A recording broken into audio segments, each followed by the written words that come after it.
Symposium of Post-mysticism is a sort of sequel to Perfect Memento in strict sense, but really only a third of it is a sequel.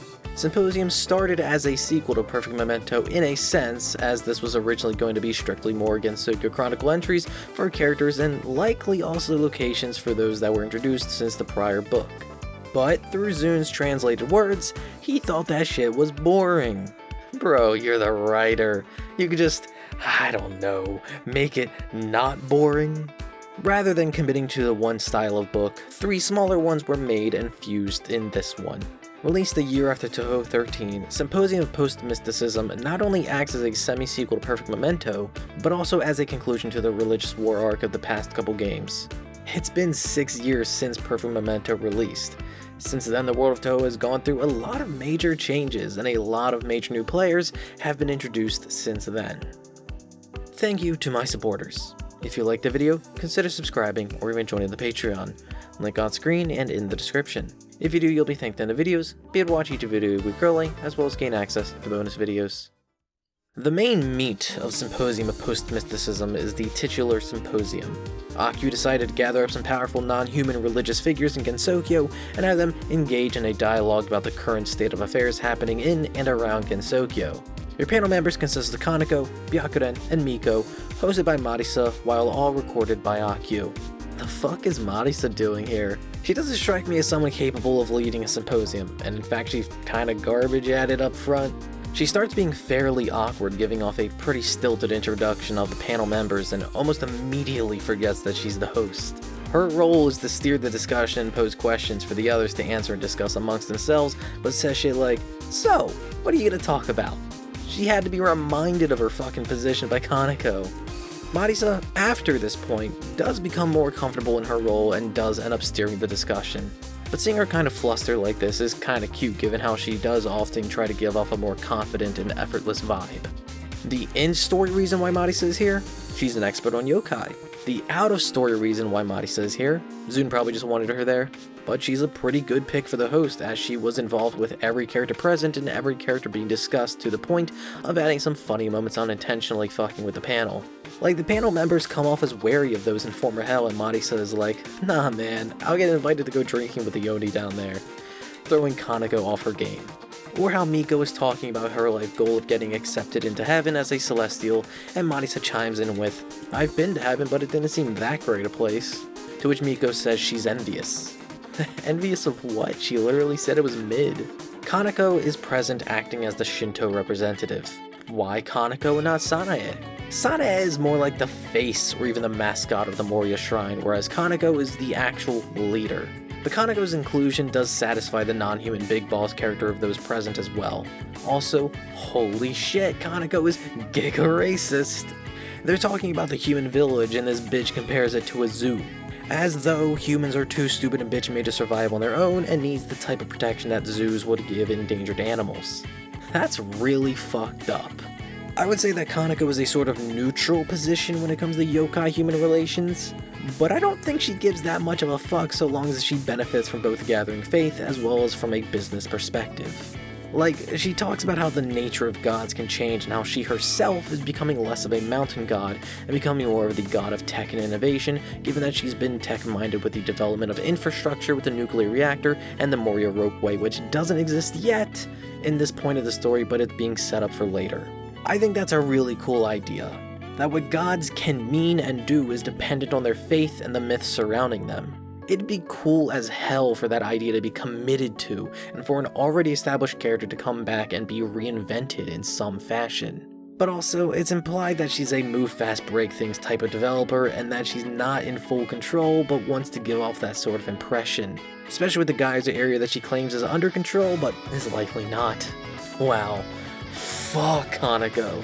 I realize that she's the closest thing to a tech bro in Gensokyo. No wonder she's such an arrogant asshole. I think this book made me dislike Kaneko a bit. Byakuren is the Buddhism representative as the leader of the Myoden Temple. She has a strong pro-yokai position. Not in the yokai should be the ruling class position, but more in the she can only see the good in yokai. And she is in the camp that leadership is best through religious practice, not economics like Kaneko does. I can't tell if Byakuren is either hella oblivious or intentionally turning a blind eye to the shit going on around her.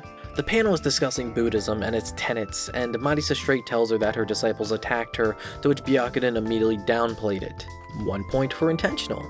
After saying killing isn't allowed, Marisa says that the yokai tried to kill her, and Byakuren ignored that shit, as if she didn't even register that it was said.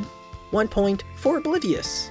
Part of Buddhism is temperance, as in no alcohol, and after Marisa says they totally drank, Byakuren responds, let's just put that out of our minds. 2 points for intentional. And when talking shit about Murasa still fucking with boats on the Sanzu River, Byakuren asks, what exactly have they been doing when I'm not looking? 2 points for oblivious. It's up in the air which one it is. The final panel member is Miko, the Taoism representative. She's got an opposite stance from Byakuren in that she is pro-human, but it feels like her pro-human stance comes from a place of wanting to take political leadership of humans for herself. She says shit like how the human village should have political leadership and immediately nominates herself as a very eager, reluctant leader. Holy shit, do I not trust her or anyone who tries this shit. The type of person who tries to take power and influence in this way should be the kind of person not given that power and influence. Do not vote her in. Each part of the symposium features art done by Tokiyama depicting parts of discussion of the symposium. My thoughts on Tokiyama are known, already talked about him, really like it, and think his style is a fantastic fit for Touhou. His illustrations focus on the goofier aspects of what they're talking about, like focusing in on Marisa being flustered as the panel tries to convert her, or Byakuren's obliviousness to how shit her followers are at following Buddhism, or Kaneko's business deal with Oku. The symposium is eventually brought to an end when Reimu crashes the party as the village is getting uncomfortable with the presence of a lot of powerful non-humans congregating and talking to each other. Reimu has an explicitly anti-yokai position, saying they're all nothing but troublemakers. She forcefully puts an end to the whole situation. But joke's on you, Reimu, I've already turned you into a pointing Wojak. The symposium is split up into 6 sections, and between every section is a series of entries from the Gensokyo Chronicle. Unlike in Perfect Memento where entries were split up by race, the entries here are organized based on relevancy. For example, after talking about the underground and former hell, characters from Touhou 11 get their entries. Bro, I've been starving from the lack of Akyuu during the symposium.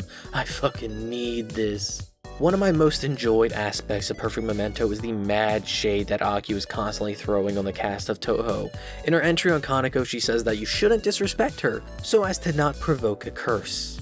This is said at the end of an entry where Akyuu disrespects her by positing that Kaneko might be deliberately neglecting the geysers and allowing Yude to leak in and exploiting that situation. Basically, calling Kaneko a swindler. She calls Miko egocentric, as she doesn't give a fuck about her disciples and treats them as servants. Straight calling Sanae dumb as fuck. That got a laugh out of me. She calls Kogasa's umbrella lame as hell, and when talking about Nazarin, she straight up says to use rat poison and also to bully her. Like, what the fuck? That seems pretty extreme. Akyuu is a born hater, and I'm all for it. While there is a bit of hating here, I do wish there was more.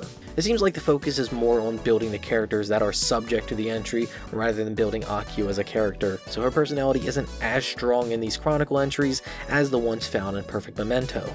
Speaking of the other characters, there's a good bit of interesting characterization that can be found in this one.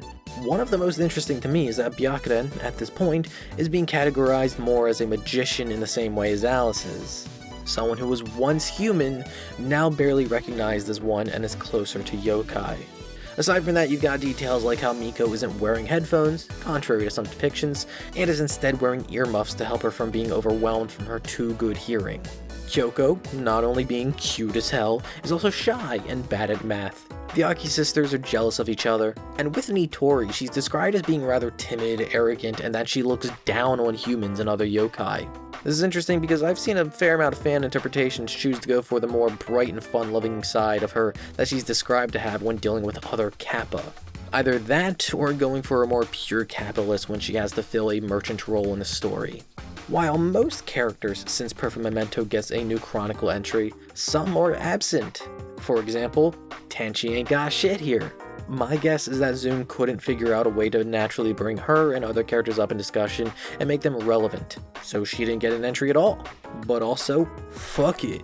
Just feature a post-symposium bonus section for the characters that didn't get an entry. I don't know why they get excluded to the point that Tokiyama drew a picture of Zune, wistfully looking off at those neglected characters off in the distance. Maybe wistful wasn't right. Drunkenly is more apt. The portraits for the characters that do show up here are drawn by one of 4 artists: Aya Azuma, Asakura Masatoki, Kitsuneiro, and Masakichi. I've already talked about Aya Azuma in my Wild and Horn Hermit video. If you want more of her, just go there. But this book was done early on in the Wild and Horn Hermit serialization, only 2 years in, so you're going to get early Aya Azuma art in this book before her glow up. Asakura does some really nice high contrast illustrations with some really thick shadows. He's done a fair amount of Touhou fan art on his Pixiv, my favorites of which are his Alice, Tenchi, and Byakuren illustrations and how they utilize color in them. Kitsuneiro is a super solid artist and his drawing of these characters are A+. I think my favorite of his portraits is the one he did on Hina. It's pretty close between that and Koishi, but I like how Hina looks a little sad. It's cute. His Pixiv has some strong illustrations that places heavy emphasis on their backgrounds and are really pretty to look at. Masakichi's got a very soft rendering style for his illustrations, looking a little airbrushed even. Not only has he done some of the portraits, except for the Kasen article, he is responsible for the Tengu newspaper illustrations as well as the book cover. My favorite illustration of his in this book is the Reimu point. She looks silly here. Either that, or I'm damaged. When Reimu crashes the symposium and tells everyone that yokai be some fuckasses and all they're good for is making trouble, she brought some newspapers as evidence harder than rock. She brought some newspapers from both Aya's Bunbun Maru, but also some from Hatate's Kakashi Spirit. Let's ignore the fact that in-universe Aya is not respected as a legitimate journalist, and instead focus on how we now get to see what Kakashi Spirit looks like. Unlike a newspaper, Hatate's news is designed to look closer to a website article, which is neat. It's not as visually interesting as the Bunbun Maru, but I do like that they are designed to be distinct and not just lazily saying that all Tengu news looks the same. The Tengu news is less about who the characters are since the chronicle entries fit that role, and is more about what the characters do as well as how they interact with each other. Probably the most prominent of these articles is on Mistia and Kyoko and the formation of their punk band, Choju Gigaku. Aya should back the fuck off of Kyoko, man. Kyoko's got some stress to blow off and she's choosing to do so through music. Calling her shit noise. At least based as fuck Akyuu can see the joy in punk rock, calling it the roar of the soul. Hina's is about making cheaper alternatives to the dolls used in the Hina doll tradition. Kukasa's is about calling herself a babysitter, but in actuality, she's going around scaring kids. Rin's and Yoshika's is about how Rin is able to translate for Yoshika, who's kinda just chilling in the Myoden Temple graveyard. The same graveyard that Rin is smuggling corpses from. Okay, I can kinda see Reimu's position of troublemaking, kind of. Like, Kugasa and Rin are actually fucking with people, but Kyoko, Hina, and Yoshika are just kinda doing their own thing and not messing with anybody. So I can't fully agree with Reimu on this point. Symposium of Post-mysticism left me wanting more. Specifically, more Akyuu. This book is supposed to be the sequel to Perfect Memento, and yet it feels like Akyuu is barely present at all in this. Shit, there's not even a picture of her in this book at all. I had to go grab one of her from Perfect Memento. When I read Perfect Memento, I came out of it surprised with how much I liked Akyuu as a character, and how much of her personality was sprinkled into that book. So I was looking for more of that in this, and didn't get a whole lot of that. Like, she barely speaks in the Symposium at all. I get that her in-story role is to just get a written record of what's being said, and less so of giving any actual input, but I wanted more of her input. The most you do get from her during the Symposium is the occasional footnotes. The footnotes, more often than not, are purely informational and are just for added context. But on occasion, you'll get a personality-driven footnote of Akyuu giving her opinion on the prior statement. I've already mentioned how Akyuu said that she likes punk music. That was from a footnote during the Symposium. I would have appreciated more footnotes like this of Akyuu's private thoughts on the discussion. It would have fit her character of talking shit behind their backs that she already doesn't against Sokyo Chronicle. I like the structure of Symposium of Post-mysticism. I think bouncing between two styles helped to vary up the content, and to not get it to be too boring or repetitive. I've already stated that I want more Akyuu, but I'd also like to see a similar format used in the future with different characters and see what comes out of that. We haven't gotten that yet, and it looks like this format is a one and done, which is a shame. I think most people might be a little bored the hell out of their mind, just a little bit, but I like Touhou a lot, so I found things to appreciate about this book.